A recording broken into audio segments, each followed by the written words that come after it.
Guys, this is super, super disgusting. This is one of the biggest rat nests I've ever seen. Check this out.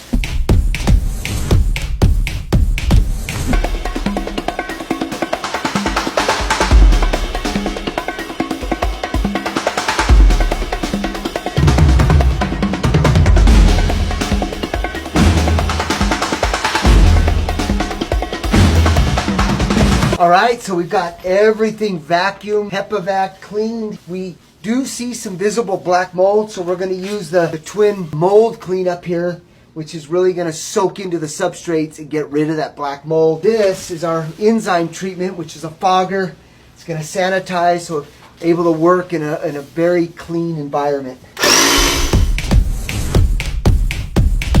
All right, guys, we're going to go ahead now and open this wall up. And this is where it gets interesting.